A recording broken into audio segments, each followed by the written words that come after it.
Alright guys, so today I have the pleasure of talking about The Jungle Book 2, which I did not watch as a kid, which is a theatrical Disney film, in which, like Return to Neverland, it is a direct-to-video Disney movie, but they just upped the budget to put it in theaters, but it is from...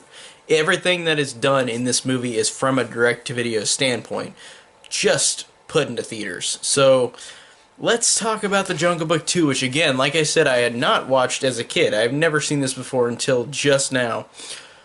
And I really am a completionist with this kind of stuff, so it surprised me how long it took me to watch The Jungle Book 2, but maybe in my mind, I just knew that this was going to be bad, because honestly, man, this is one of the worst Disney direct-to-video sequels I think I've ever seen. I think this is really bad. Again, like Return to Neverland, it was put in the theater for no reason. It is incredibly just generic, bland, and forgettable. And it's about Mowgli wanting to go back to the jungle, and Shanti, the girl from the end of the first one, doesn't like the jungle, and Mowgli misses it, and Baloo and Bagheera miss Mowgli. And they sing, they have Shere Khan come back for 2 seconds, and then the movie ends. Yay! That's the whole movie in a nutshell.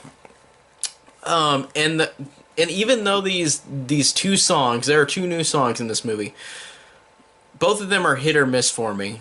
At least they did some new songs as opposed to this stupid pop music in Return to Neverland, which was really bad. This one, the first song, the Jungle Rhythm song, is actually pretty catchy. I didn't mind that one. But the second song, where all of the characters in the jungle sing, I don't know what the name is, it is awful. It is a horrible song. It has no beat to it. It's really horrible. And it's funny because, again, this is a sequel to a 1967 Disney movie, kind of like how they do it with, all these sequels, where they're so far apart. Bambi and Bambi 2 is, the longest, I think one of the longest gestation periods for any sequel in film. But this one, since we don't have the old voices, Baloo is played by John Goodman, which John Goodman, that sounds like it would be a match made in heaven, an easy match for a great actor. No, John Goodman in this is just, it's weird. He doesn't fit the role of Baloo. He doesn't sound like Baloo from the original movie. And Haley Joel Osment is Mowgli because, of course, Haley Joel Osment is Mowgli. He's okay, but again, he doesn't remind me of the original. It's weird because this is the opposite of Return to Neverland, where to Return to Neverland, I felt like the voice actors who played Peter Pan and Hook, and Smee, really felt like they were just it was the same voice actors, even though they weren't. It was years later. This one, it does the same thing, except for it doesn't feel like these are the same voice actors in this film, as opposed to Return to Neverland. So it's weird with the voices. The voices are fine, but they don't fit the roles. And also, they also keep reminding me of a better movie because they keep singing the bare necessities 3 or 4 times throughout this movie because they have to remind you how much better the original one is. And the original isn't even the one that I love. I like it, but I don't love it like a lot of Disney movies. It's so annoying, though, how really dreadful this is, watching this movie. There's not even really a climax, and you can argue that in the original movie there wasn't either, but in this one it's